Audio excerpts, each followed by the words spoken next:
Bonjour, ici Micheline Gourde du Club de lecture à faire. Je suis au Congrès 2018 de l'Ordre des conseillers en ressources humaines agréés. J'ai le privilège de faire des entrevues avec les grands conférenciers, dont M. David Rock qui est avec nous.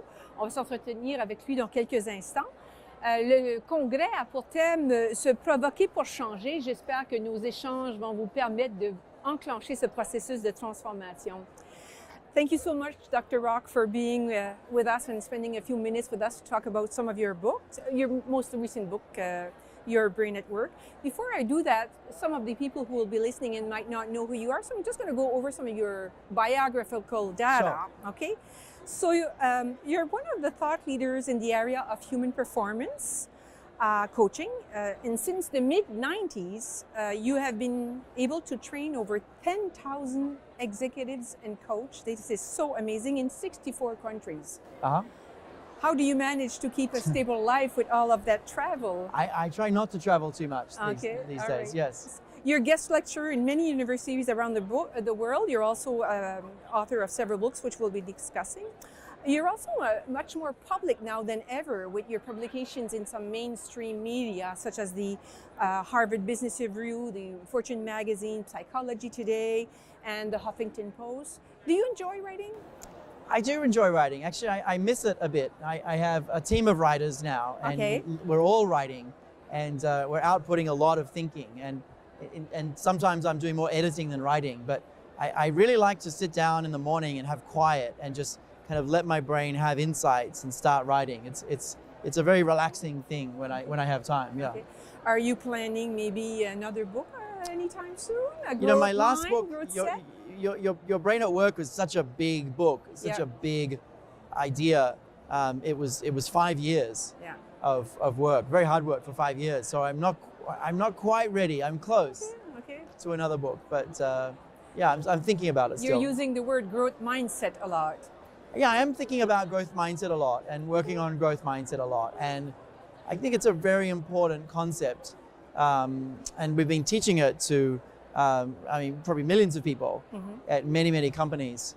And it is very important. Growth mindset is focusing on improving rather than proving yourself. Right. It's about getting better rather than looking good.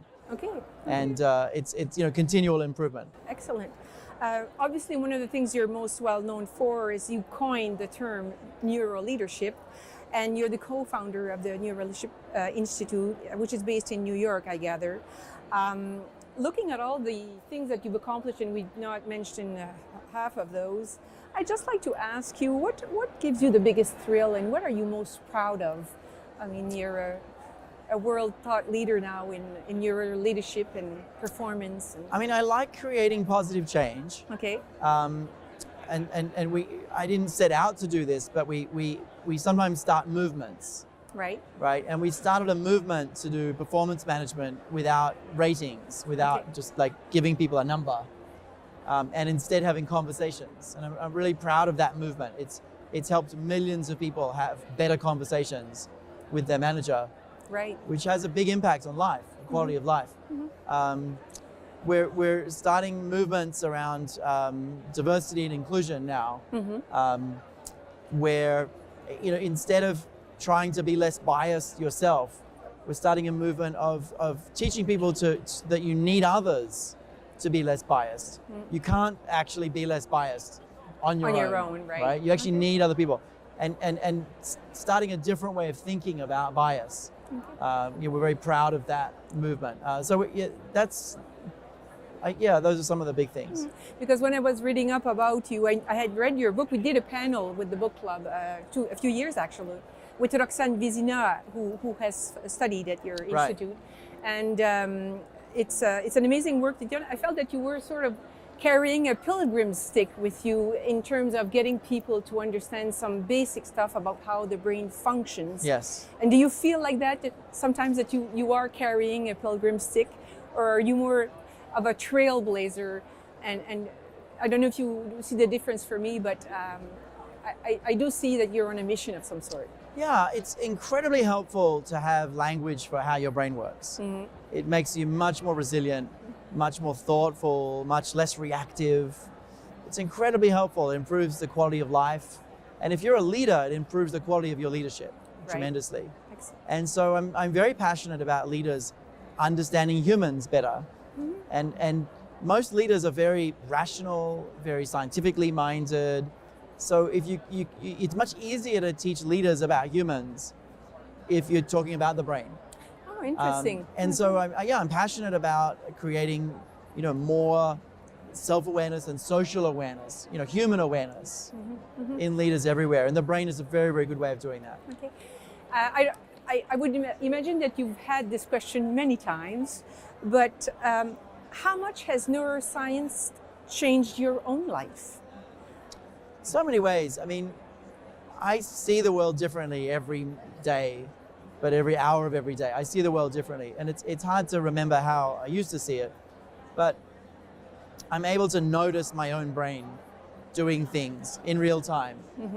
And it helps me make different choices. So because that's what you're asking us to do in Your Brain at Work, is to start understanding how our brain functions.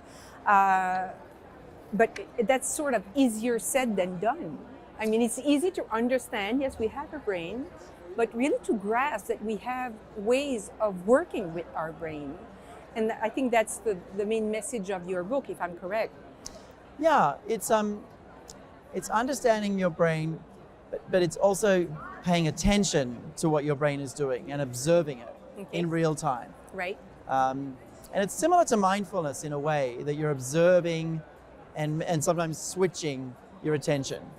And so it gives you language to see what's happening. And it's a really helpful language. I mean, for example, if you have a very simple understanding of the concept of toward and away, right? You'll start to see the world differently. Toward and away, your brain is always either moving toward an idea, like curious, open, or moving away from an idea or a person or a project or an email, everything.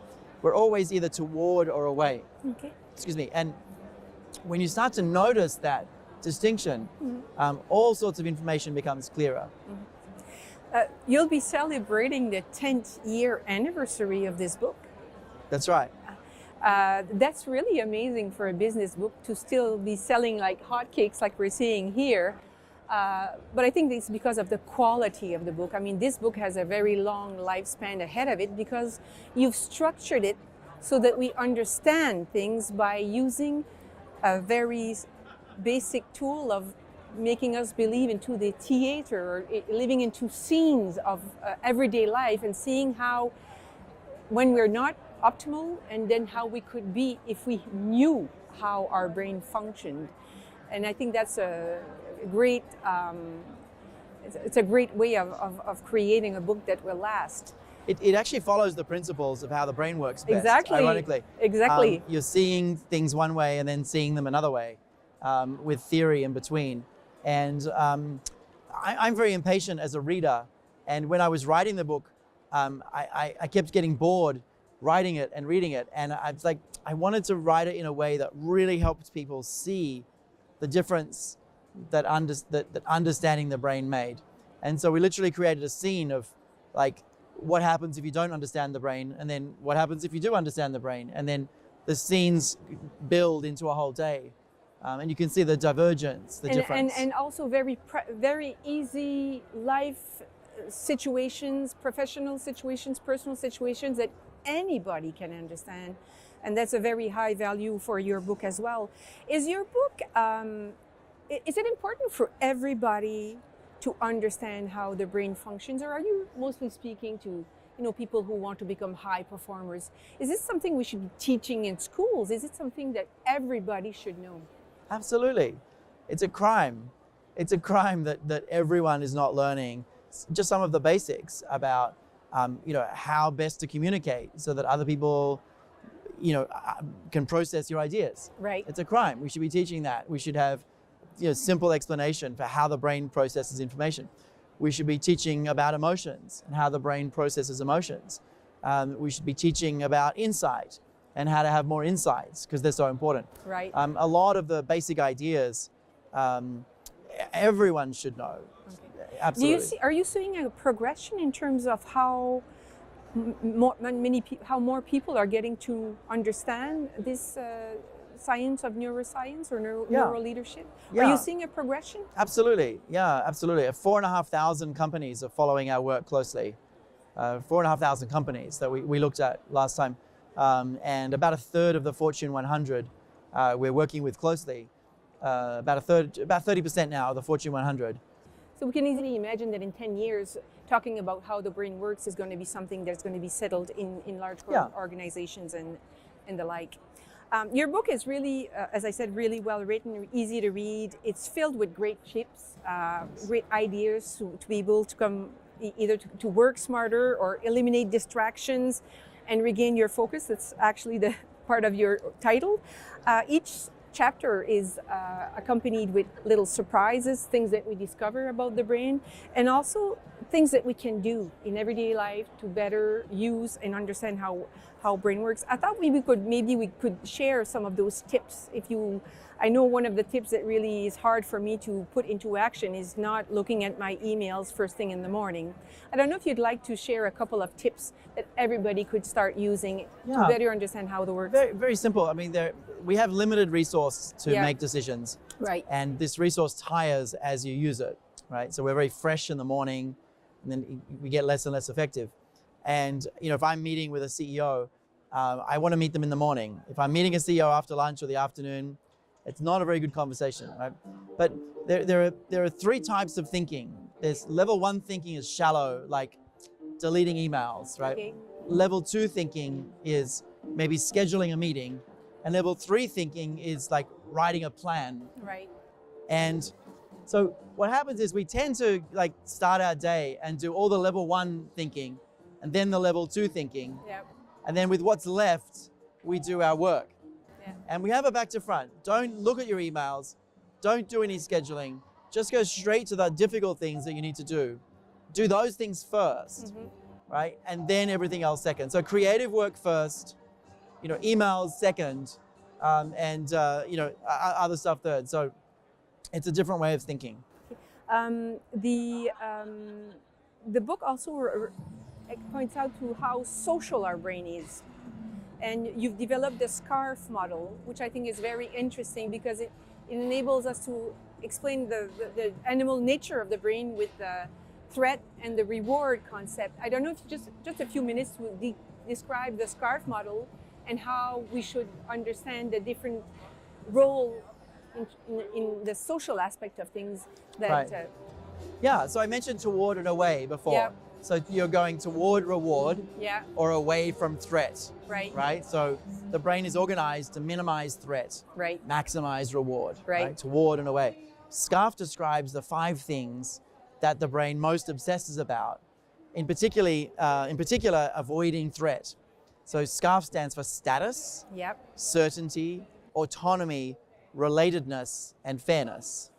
And in particular, the brain focuses on avoiding negatives. So we avoid looking bad, which is status, right? We work hard not to look bad in front of others. It actually activates the pain center, like physical pain, when we feel like we're looking bad. Right. That's status. Certainty, we avoid feeling uncertain. It's uncomfortable.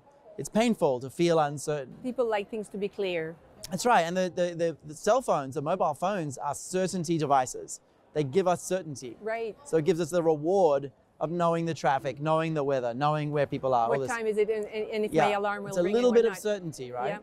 Yeah. Autonomy is control, right? So with SCARF, we're avoiding feeling others are controlling us. So we try to find where we have control. Relatedness is in-group and out-group. So it's comfortable to be with people who think like you and have similar goals. Right. And it's uncomfortable to be with people who are different to you. So we avoid that.